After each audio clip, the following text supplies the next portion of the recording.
Hello, my dear student. Here we are going to cover part 2 of your chapter 5, that is measurement of length and motion. Student, we have already covered part 1. You can check the description box for that video. Please go through it. And please like the video and subscribe the channel. Okay? Let's start.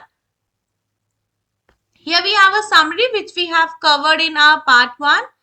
The chapter is beginning with the story of a young girl named Deepa who encountered different measurement tools while buying fabric for school uniform. हमने क्या पढ़ा था? जब वो school uniform खरीदने गई थी तो उसको डिफरेंट टाइप्स के मेजरिंग टूल मिले थे. क्या हुआ था? Do you remember? सबसे पहले जो शॉपकीपर था उसने मेटल की एक स्केल यूज करी थी for cutting the fabric. After that उसने मेजरमेंट पर्पस के लिए टेलर ने क्या किया था? एक फ्लेक्सिबल मेजरमेंट टूल यूज किया था. और उसके बाद फिर क्या हुआ था? जब वो घर आई तो फिर उसने डिस्कस किया कि मेरी मम्मा ने बोला था कि 4 उंगल यूनिफॉर्म बड़ी कर देना. फिर उसने सोचा अरे ये सबने अलग अलग मेजरमेंट टूल यूज करा है ना. फिर उसने अपने फ्रेंड से ये बात डिस्कस करी. उसके बाद उन लोगों ने डिस्कशन किया about what? About units of measurements. Okay, then they explore how people use their body parts like hand span. और उन लोगों ने एक टेबल को मेजर करा था एंड फिर उनको क्या मालूम चला था कि उन सभी के हैंड स्पैन डिफरेंट साइजेस के हैं, इसीलिए सबकी जो टेबल की मेजरमेंट है सबकी डिफरेंट हुई थी. तो अब उन्होंने सोचा कि ऐसे अब क्या करें फिर. तो फिर there is a need of what? This initiate the need for a standard unit of measurement. क्योंकि हैंड स्पैन या फीट या फिर हैंड, ये सारे बॉडी पार्ट सबके डिफरेंट डिफरेंट साइजेस के होते हैं. तो इसके लिए हमें एक स्टैंडर्ड यूनिट ऑफ मेजरमेंट चाहिए. क्यों? ताकि कोई भी चीजों की जो मेजरमेंट की वैल्यू है वो वैरी ना करे person to person, country to country. Correct. तो हमारे पास एक आया standard unit system, that is international system of unit, और इसको हम कहते हैं एसआई. एसआई का फुल फॉर्म क्या होगा? एसआई यूनिट का मतलब international system of unit. Okay, तो तो इंटरनेशनल सिस्टम ऑफ यूनिट ने क्या करा? उन्होंने लेंथ को एक स्टैंडर्ड यूनिट दिया, दैट इज मीटर. मीटर का सिंबल क्या होता है? एम. जब 1 से ज्यादा होंगे तो metres you can write, but आप एम के साथ एस मेंशन नहीं करते. ओके, तो फिर अब हुआ कि छोटी छोटी चीजों को तो हम मीटर में काउंट कर लेंगे, बट उससे भी जो छोटी चीजें होंगी वो सेंटीमीटर में होती हैं, और उससे भी छोटी मिलीमीटर में. हमने स्केल्स पर देखा था, हमने एक मेजरिंग स्केल लिया था, उसपे हमने मतलब फाइंड आउट करा था कि मिलीमीटर क्या होता है, सेंटीमीटर क्या होता है, मीटर क्या होता है. तो इन जनरल क्या होता है? 1 kilometre is 1000 metre, 1 metre is 100 centimetre and 1 centimetre is 10 millimetre. ठीक है. अब देखो मीटर की बारी आई. आपको कहीं कहीं मीटर ऐसा लिखा दिखेगा METER, और कहीं कहीं आपको दिखेगा METRE. ऑल्दो दोनों ही करेक्ट है बच्चों. ये अमेरिकन है और ये रशियन है.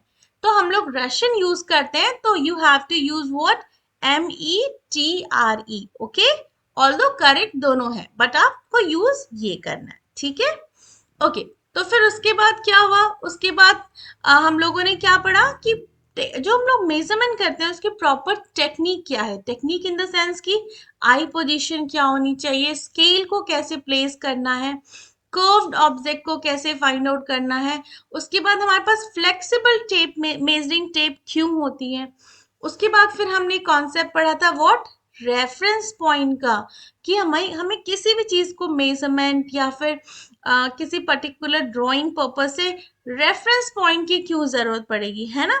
किसी ऑब्जेक्ट की पोजीशन को फाइंड आउट करने के लिए रेफरेंस पॉइंट कैसे हेल्प करता है.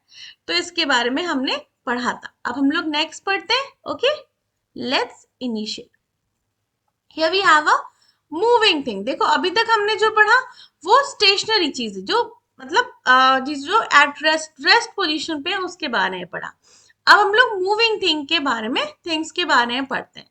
Let us explore, that is activity 5.2. Look around and prepare a list of 5 objects that are in motion and 5 objects that are at rest. आपको अपने चारों तरफ देखना है और आपको ये 5 ऐसी चीजों को नोट डाउन करना है, उनकी लिस्टिंग करनी है जो मोशन में हो, और 5 ऐसी चीजों की लिस्टिंग करनी है जो रेस्ट पोजीशन मतलब आराम की अवस्था में रुके हुए हो, जो हिल नहीं रहे हो. Correct. And you have to do what? Record your observation in table 5.3.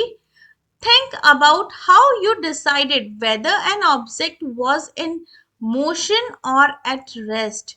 Write your explanation, justification in table 5.3. Okay. तो सबसे पहले क्या देखोगे? देखो अपने आसपास ऐसे घूम के देखोगे, तुम्हें सबसे पहले तो बुक दिख जाएगी टेबल पे, है कि नहीं? आपको बल्ब दिख जाएगा वॉल पे, फैन आपको मूविंग फैन रहेगा तो अगेन वो मोशन में रहेगा, मूविंग फैन. या फिर वॉकिंग वॉकिंग पीपल, या फिर मूविंग कार, ये सारी चीजें मोशन में रहेंगी. जो रुकी हुई है वो सारी चीजें रेस्ट, जैसे ट्रीज है ना, ट्री हमारे मूव नहीं करते ना, तो ट्री हो गया. फिर flying bird is example of motion. तो ये सारी चीजें आप मेंशन कर सकते हो. चलो अब देखते हैं table 5.3. Here we have table 5.3. तो यहाँ पे हमें सबसे पहले लिखना है objects in motion. Like example क्या है? Cow grazing in the field. Cow जो घास चर रही है फील्ड में, उनके बारे में.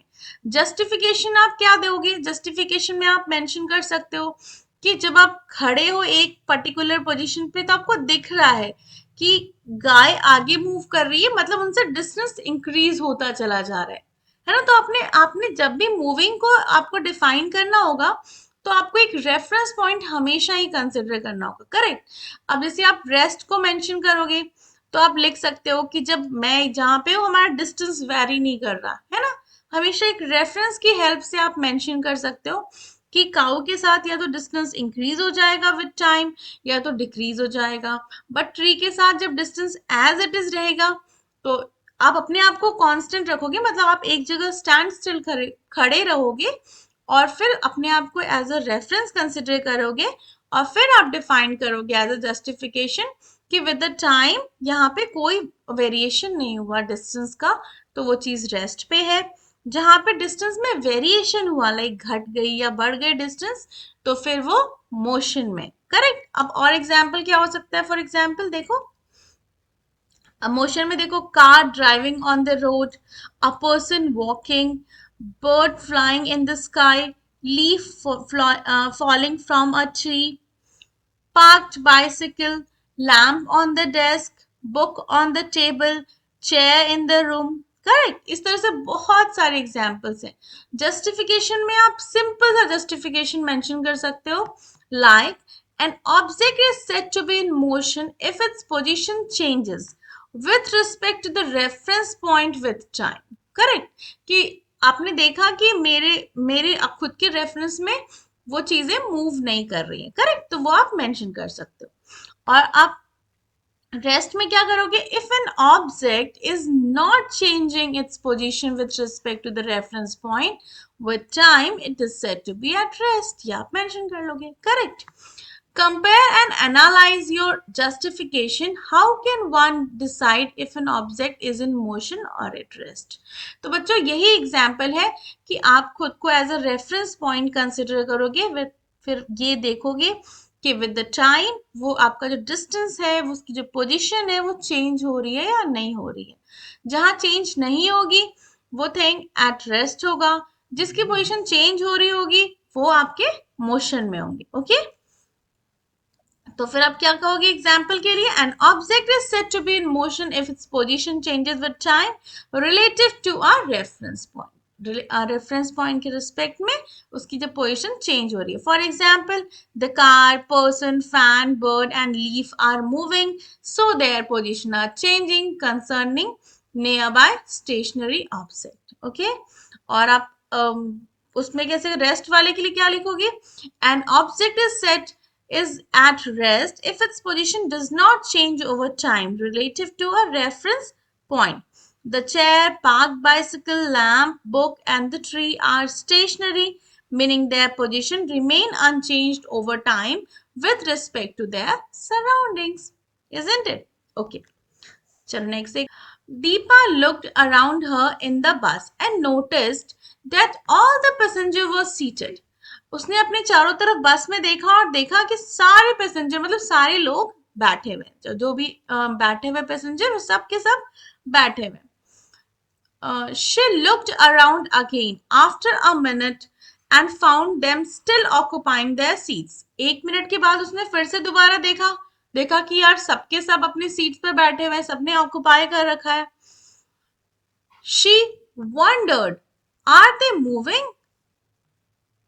She wondered, are they moving? वो बहुत ऐसे एकदम आश्चर्यचकित हो गई. Are they moving? क्या वो मूव कर रहे हैं?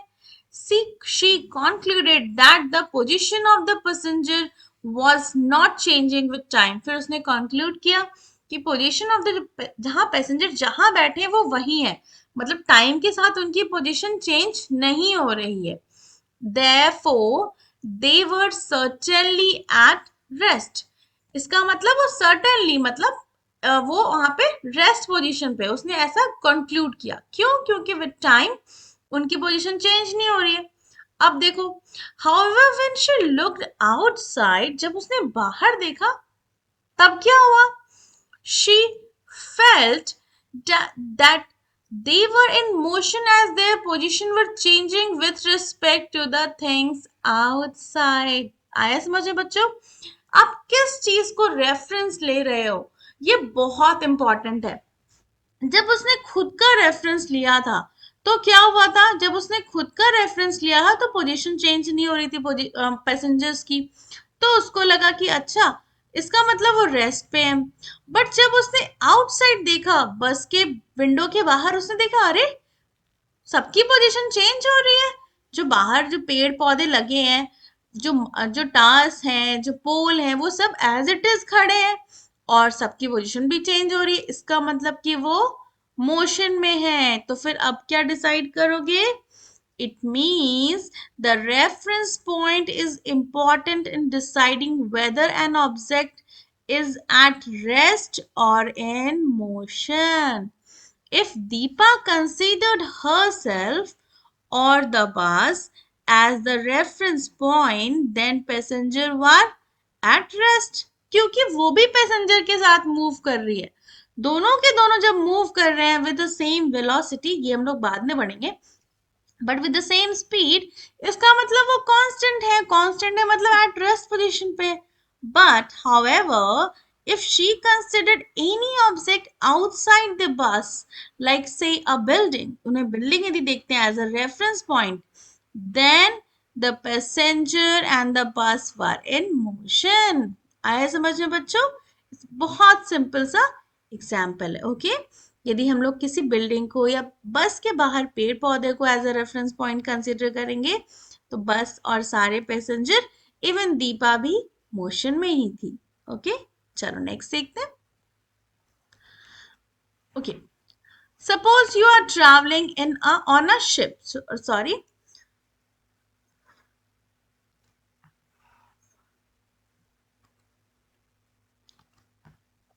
okay, let's start.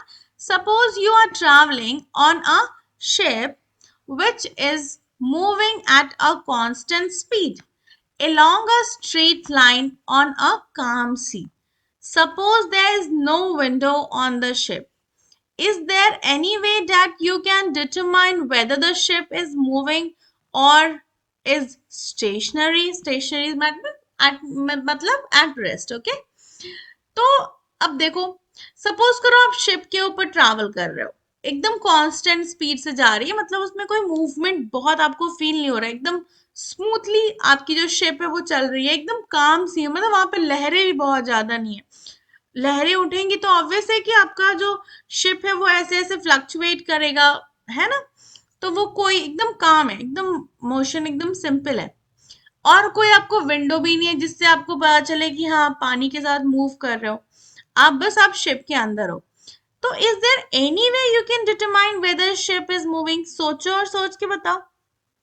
हम्म एक तो ये हो सकता है कि आपके आसपास कुछ ग्लास या बुक्स रखी है तो आप चेक कर सकते हो कि वो हिल रही है या नहीं हिल रही है.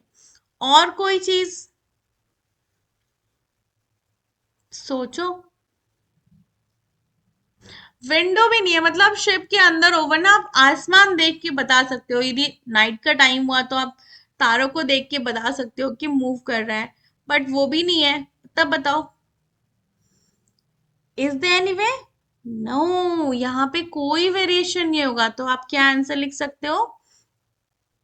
If you are on ship without window and moving at a constant speed on a calm sea, it would be a challenging to determine whether the ship is moving or stationary. ये literally बहुत challenging है कि आप कैसे find out करोगे कि ship move कर रहा है या फिर एकदम स्टेशनरी, मतलब रेस्ट पोजीशन पे है, क्योंकि जो मोशन है वो कांस्टेंट है। कोई रेफरेंस पॉइंट भी नहीं है, कुछ ओशन भी नहीं दिख रहा, कोई भी रेफरेंस पॉइंट नहीं है, ना तो स्काई दिख रही है ना तो ओशन दिख रहा है, तो आपको मोशन फील भी नहीं होगा, कोई वेरिएशन नहीं है। इसको एब्सेंस ऑफ एक्सेलरेशन कहते हैं, क्योंकि आप कांस्टेंट स्पीड से चल रहे हो तो कोई आपको वेरिएशन नहीं दिखेगा। अब हम लोग क्या कर सकते हैं, छोटी छोटी चीजें देख सकते हैं, लाइक वाटर, किसी ग्लास में पानी रखा है, देखो उसमें कोई मूवमेंट है, कोई चेंजेस है। बुक्स वगैरह कहीं रख के देख सकते हैं क्या उसमें कोई मूवमेंट हिल रहे हैं। और यदि कुछ नहीं दिखे तो it's really a very difficult task to find out whether the ship is moving or stationary. Okay, चलो next। और इसमें आपके पास कोई और आंसर होगा तो you can mention in comment section. Okay, student? चलो next देखते हैं। Here we have a types of motion. Activity 5.3, let us explore. Take an eraser and drop it from a certain height and observe its motion. Does it move along a straight line? अब ये करके देखना है, ठीक है, ऐसे conclude नहीं करना मैंने पढ़ा दिया तो ऐसे नहीं कि मैम ने बता दिया है, आपको करके देखना है। आप करके देखो ना तो you will remember for ever. Okay, when an orange drops from a tree, does it move in a straight line? Again दूसरा क्वेश्चन है। Have you seen the Republic Day parade? Recall the march past of students during the parade. Do they move on a straight line path? When a heavy box is pushed, it may also move along a straight line. Correct. अब देखो figure 5.14 देखते हैं हम लोग। देखो, ये हमने eraser इसने ड्रॉप करा तो क्या हुआ, ये इरेजर एकदम स्ट्रेट लाइन में नीचे आ रहा है। ये भी आप, ये ऑरेंज यदि फॉल हो रहा है, यहाँ से गिर रहा है तो डायरेक्ट यहाँ पर आए। ये बॉक्स को पुश धक्का दे रहा है तो ये भी स्ट्रेट लाइन में होगी। स्टूडेंट भी देखो एकदम स्ट्रेट लाइन में वॉक कर रहे हैं, दैट इज अ परेड। तो when an object is moves along a straight line, it's motion is called linear motion. Identify such linear motion in your surrounding. आपको फाइंड आउट करना है ऐसे कौन कौन से लीनियर मोशन है आपके सराउंडिंग में। तो you have to remember this definition. When an object move along a straight line, its motion is called linear motion. Its motion is called linear motion. Okay? अब next देखो, अब motion कैसा होगा बताओ। But do the things always move along a straight line? You might have enjoyed playing on swing, merry-go-rounds. Are these type of motion is also linear? तुम लोगों ने swing किया होगा ना, झूला झूला होगा, तो क्या वो मोशन लीनियर होता है? सोचो, मैरी गो राउंड पे भी आपने राउंड राउंड चक्कर मारे होंगे, क्या वो भी लीनियर होता है? नहीं, they are oscillatory and circular motion. चलो आगे बढ़। Okay, here we have activity 5.4. Let us investigate. Tie an eraser or a potato at one end of the thread. आपको एक लंबी सी धागा लेनी है, उसमें आपको इरेजर को बांध देना है, या फिर आप पोटैटो को भी बांध सकते हो, ठीक है। Hold the other end of the thread with your hand and wheel it. आपको दूसरा जो उसका एंड है वो अपने हाथ में लेना है। You have to roll it. Okay, observe its motion, और आपको इसके मोशन को ऑब्जर्व भी करना है। Is the motion of the eraser is the same as that of a merry go round. और आपको बताना है क्या जो इरेजर का मोशन है वो सेम है जैसा मेरी गो राउंड पे होता है। देखो, जब आप इरेजर को व्हर्ल करोगे तो it will move like this, ऐसा ही होगा ना। और मेरी गो राउंड को भी आप चेक करोगे बहुत ध्यान से, तो वो भी कुछ ऐसे ही रोटेट करता है। करेक्ट, ऐसे ही होगा। देखो यहाँ भी, ये भी ऐसे ही रोटेट हो रहा है। तो when an object moves along a circular path, its motion is called circular motion. Okay, student, you have to remember this definition also. When an object moves along a circular path, its motion is called what? Circular motion. देखो ये जो eraser जो rotate हो रहा है, whorl हो रहा है गोल राउंड एंड राउंड, यदि आप टॉप से देखोगे तो ये कुछ ऐसा दिखेगा। यदि आप टॉप से देखोगे तो तुमको ऐसा दिखेगा। तो एक कंप्लीट सर्कुलर पाथ बनाता है जब ये मूव हो रहा है। तो you can say what, whenever when an object moves along a circular path, its motion is called circular motion. और आपने लीनियर का क्या लिखा था? when an object moves along a straight path, okay, or a linear path, its motion is called linear motion. Okay, चलो next देखते हैं। You have to investigate, tie an eraser or a potato at one end of the thread. Again हमको ऐसा potato या eraser को thread से बांधना है। Hang the eraser by holding the other end of the thread and keep your hand steady. आपको ऐसे नीचे की तरफ डायरेक्शन में, देखो यहाँ पे उन्होंने पकड़ा हुआ है, हाथ में अपने उसको पकड़ के रखना है। ठीक है, एक बार पकड़ लिया। Using the other hand, take the eraser slightly to one side and then release. एक हाथ की हेल्प से आपको इरेजर को एक साइड लेके जाना है और फिर आपको रिलीज करना, छोड़ देना है। फिर क्या होगा, इरेजर ये यहां तक जाएगा, फिर यहाँ पे जाएगा, and this motion is called, this movement is called to and fro. To side and fro side मतलब इस साइड अगेन इस साइड। कैसा होगा मूवमेंट, कैसा होगा, कुछ ऐसा। ऐसा स्विंग पे भी घूमते हो ना, और इरेजर भी हमारा कुछ ऐसा सा मूव करेगा। And this motion is called oscillatory motion. You have to notice what? Does it start moving to and fro? Yes. Is its motion similar to the motion of a swing? Yes. तो फिर आप क्या conclude करोगे? You can say, when an object moves to and fro about some fixed position, its motion is called oscillatory motion. Its motion is called oscillatory. देखो यहाँ पे वो ना टॉप पे ये सब फिक्स है और फिर वो मूव कर रहे हैं, तो this is called oscillatory motion. Similarly यहाँ भी आपने हाथ से उसको होल्ड करके रखा हुआ है और आपका इरेजर मूव कर रहा है। So when an object moves to and fro about some fixed position, its motion is called oscillatory motion. Okay? चलो next देखते हैं। Again we have activity 5.6. Let us investigate.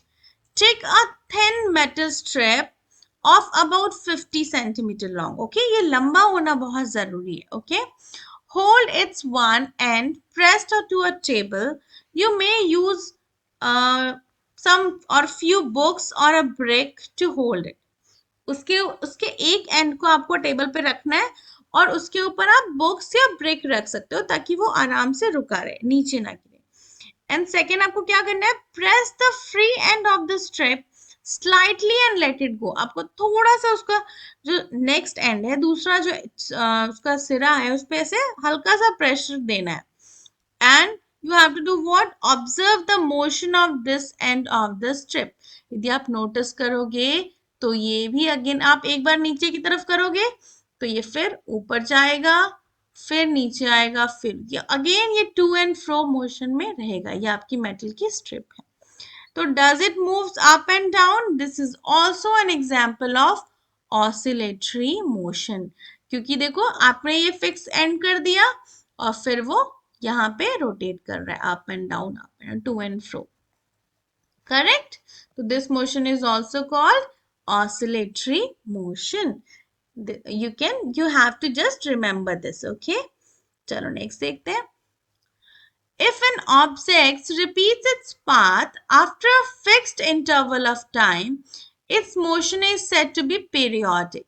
देखो कोई भी ऑब्जेक्ट यदि पर्टिकुलर इवेंट के बाद उस पाथ को रिपीट कर रहा है, फॉर एग्जाम्पल ऐसा कोई मूव कर रहा है, एक पर्टिकुलर पाथ को के बाद वो सेम को रिपीट कर रहा है, दिस इज कॉल्ड पीरियोडिक, मतलब वो मूवमेंट चल रहा है. When an object is in circular motion, it moves along a circular path again and again. ठीक है, तो that is called as periodic motion. An object in oscillatory motion also repeats this motion while moving to and fro. Both circulatory and oscillatory motion are periodic in nature. Oscillatory में भी तो वो ऐसे ऐसे rotate करता है, but linear में क्या होता है, वो एक बार ऐसे स्ट्रेट में गया फिर वो रिपीट नहीं होता. करेक्ट, यदि वो रिपीटेशन स्टार्ट हो जाएगा तो again it will become a oscillatory motion, but it will not repeat, so it is not periodic in nature. Okay students, तो हमने क्या समझा, linear motion is what, linear motion is movement along straight line, circular motion is what, it is a movement along circular path. Okay, and oscillatory motion is movement along to and fro, or you can say it's just like a pendulum. Okay, okay student, here we have activity 5.7. You have to identify, let us identify, look at the picture of children's park or visit a children's park. चलो तुम ऐसे चले जाना है कि नहीं, घूम लेना इसके चक्कर में और खेल भी लेना और ऑब्जर्व भी कर लेना. ऑब्जर्व किया हुआ चीजें बहुत अच्छे समझ में आती है. You have to observe what, observe different kind of motion, classify them as linear, circular or oscillatory motion. List them in table 5.4. Give your justification for why you put each in a certain category. देखो यहाँ एक बच्चा slide कर रहा है, तो ये straight line में स्लाइड कर रहा है, यहाँ की वो रुक जाएगा ना, तो पीरियोडिक भी नहीं है, तो फिर ये आपका क्या हो गया, लीनियर मोशन. यहाँ मेरी गो राउंड पे round and round, round and round, circular motion हो जाएगा. यहाँ पे देखो ये स्विंग कर रहा है, तो यदि रस्सी की हम बात करेंगे, जो उसकी स्विंग रोप है, तो रोप इसकी सर्कुलर मोशन है. करेक्ट, और यदि आप इस बच्चे की बात करोगे जो टू एंड फ्रो खेल रहा है, तो वो ऑसिलेटरी हो जाएगी, है ना, बच्चा जंप कर रहा है ऊपर नीचे तो ये आप मेंशन कर सकते हो. यदि आप इस सीशॉ की बात करोगे, तो देखो ये क्या है, इट इज ऑल्सो ऑसिलेटरी, है ना, टू एंड फ्रो, एक बार ये ऊपर ये नीचे, फिर ये नीचे ये ऊपर, है ना, अप एंड डाउन चल रहा है, तो this is also oscillatory. Swing कर रहा है, ये भी ऑसिलेटरी है. अब ये देखो ये बार क्लाइंबिंग कर रही है, तो ये कौन सा मोशन है, this is a linear motion, ये यहां से यहां आ जाएगी. करेक्ट, अब ये मत कहना कि मैम यहां से अगेन वहां जाएगी, इट्स नॉट कंपल्सरी, है ना, तो इट्स अ लीनियर मोशन. चलो अब देखते हैं, हम लोग इसको मेंशन करते हैं प्रॉपर टेबल में. Here we have example में हमें दे रखा है कि swing is a part of oscillatory motion. क्यों भाई, because it's moving to and fro. तो let's next consider climbing bar. bar climbing को consider करते हैं. bar climbing क्या है, it's moving in straight direction, therefore it is lie in linear motion category. Then next we have a slide. Slide भी हमारा moving in a straight line है, तो हम लोगों ने इसको भी लीनियर मोशन की कैटेगरी में रखा. Then next we have merry go round moving in a circle, तो हमने इसको सर्कुलर मोशन की कैटेगरी में रखा. Then next we have a skipping rope. देखो अगेन बच्चों, जो स्किपिंग रोप है वो इसका राउंड एंड राउंड होगा, तो ये सर्कुलर मोशन की कैटेगरी में हमने इसको डाला है. यदि आप चाहो तो ये लिख भी सकते हो, नहीं भी. और जो बॉय है जो अप डाउन जंप कर रहा है, it lie in oscillatory motion. Okay, और यदि हम सीशॉ की बात करेंगे, तो आपका सीशॉ हमेशा टू एंड फ्रो मोशन में, ऑसिलेटरी मोशन में लाई करेगा. Okay, if you have any kind of doubt you can mention in comment section. Okay student, it's enough for today video. In our next part, or I can say in our last part, we will discuss all the summary, and we will discuss all the question of your NCERT book. Okay student, thank you. And if you like this video, please do press the thumbs up button. Okay, thank you student.